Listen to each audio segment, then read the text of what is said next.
Sahabat peradaban kasih ekologis yang terkasih, selamat berjumpa dalam Renungan Harian bersama saya, Romo Alawis Budi Purnomo PR, melalui channel ini. Semoga panjenengan selalu sehat, tetap semangat tanpa sambat, dan selalu bahagia kebahagiaan yang bersumber dari Tuhan Allah kita. Mari kita awali perjumpaan kita dengan bersatu di dalam doa. Allah Bapa yang Maha Pengasih dan Penyayang, kami bersyukur kepadamu. Pada hari ini kami boleh belajar dari Santo Simon Zelot dan Yudas Tadeus, dua rasul yang kami kenangkan iman mereka pada hari ini. Mereka telah dipilih oleh putramu untuk mewartakan sabda dan kasih kerahimanmu di dalam kehidupan ini. Semoga kami semua yang telah dibangun di atas batu penjuru, yakni Yesus Kristus, bersama dengan para rasul yang menjadi fondasi bagi gereja, senantiasa bertumbuh dalam rasa syukur dan kerendahan hati sepanjang segala masa. Amin. Sahabat peradaban kasih ekologis yang terkasih, mari kita baca bacaan yang pertama yang dikutip dari surat Santo Paulus kepada jemaat di Efesus. Saudara-saudara, kamu bukan lagi orang asing dan pendatang, melainkan sewarga dengan orang kudus dan anggota keluarga Allah.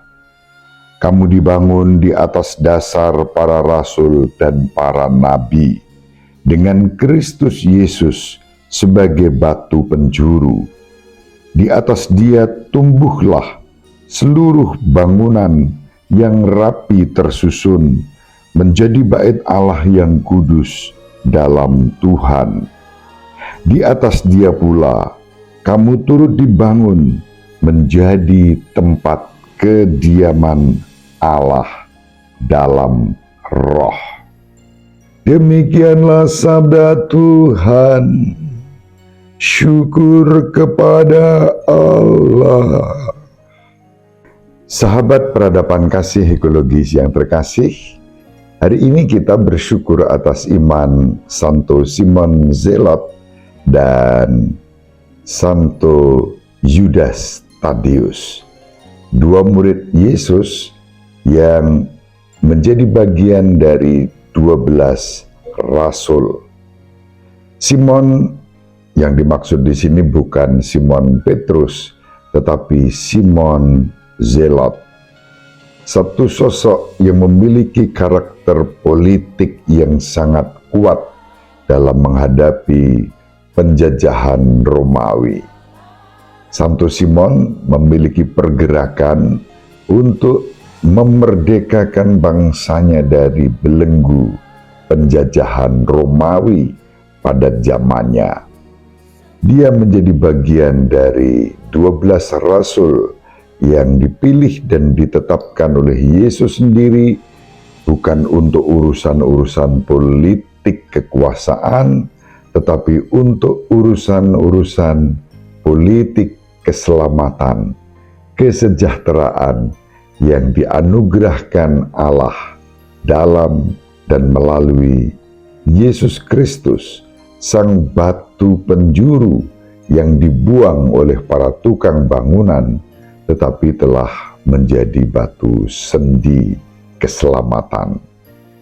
Sedangkan Santo Yudas tentu bukan Yudas Iskariot yang mengkhianati Yesus, melainkan Yudas Tadeus, sosok pribadi yang kurang lebih sama seperti Santo Simon Zelot, memiliki komitmen untuk mewujudkan kesejahteraan masyarakat.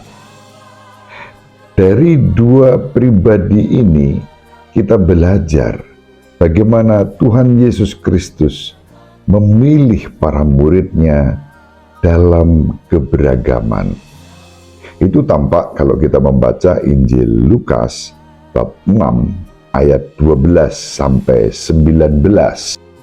Dalam teks itu digambarkan oleh Santo Lukas bagaimana Yesus mengambil keputusan menetapkan 12 murid itu setelah berdoa semalam-malaman. Lalu mulai ditentukan nama-namanya adalah Simon yang juga diberi nama Petrus, Andreas saudara Simon, Yakobus dan Yohanes. Mereka-mereka ini adalah para nelayan di Danau Galilea. Lalu ada Filipus dan Bartolomeus, ada Matius dan Thomas, ada Yakobus anak Alfeus, ada Simon yang disebut orang Zelot, yang hari ini kita kenangkan imannya, bersama Yudas anak Yakobus atau sering dikenal Yudas Tadeus. Lalu yang terakhir disebut Yudas Iskariot yang mengkhianati Yesus. Itulah keberagaman para rasul. 12 rasul memiliki latar belakang dan kemampuan yang beragam dan unik. Namun oleh Tuhan Yesus Kristus, Sang Batu Penjuru, mereka ditata menjadi fondasi iman rasuli. Seperti yang diwartakan oleh Santo Paulus dalam bacaan yang pertama kepada umat di Efesus. Iman rasuli atas dasar para rasul inilah yang membuat kita dibangun sebagai gereja, bukan gereja dalam arti G huruf kecil yang sekadar merupakan bangunan, melainkan gereja dengan huruf G besar yang berarti persekutuan paguyuban umat beriman yang dibangun atas dasar para rasul.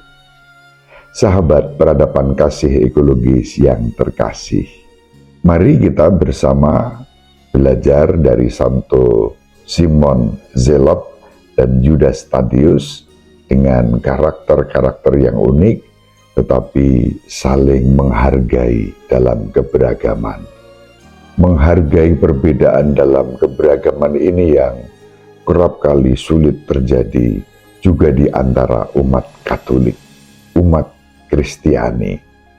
Kerap kali justru friksi terjadi karena perbedaan-perbedaan, lalu satu sama lain merasa diri paling benar, kemudian menegasikan pihak yang berbeda.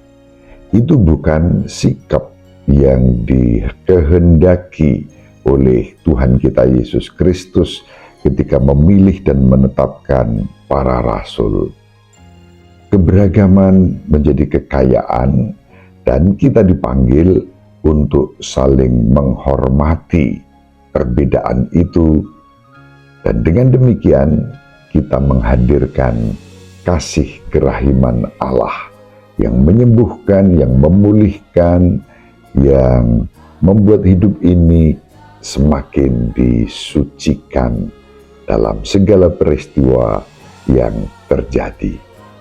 Yesus, Sang Batu Penjuru, menjadi pusat kehidupan kita. Kita dibangun atas dasar para rasul. Kita bersyukur menjadi murid-murid Kristus, keluarga Allah yang dikuduskan berkat sengsara, wafat, dan kebangkitan Kristus.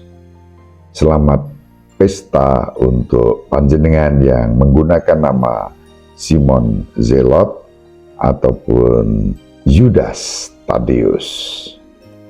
Ibu Maria selalu mendoakan kita, Bapak Yosef merestui kita dengan keheningannya. Semoga panjenengan semua sahabat peradaban kasih ekologis yang terkasih bersama seluruh anggota keluarga dimanapun berada, dibimbing, dilindungi, dan diberkati oleh Allah yang Maha Kuasa, Bapa dan Putra dan Roh Kudus.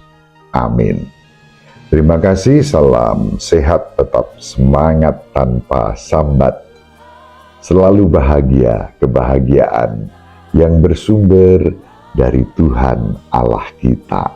Salve, shalom, salam sejahtera, berkah dalam. Sahabat peradaban kasih yang terkasih, sampai jumpa pada episode berikutnya. Terima kasih atas kebersamaan kita. Salam peradaban kasih ekologis, berkah dalam.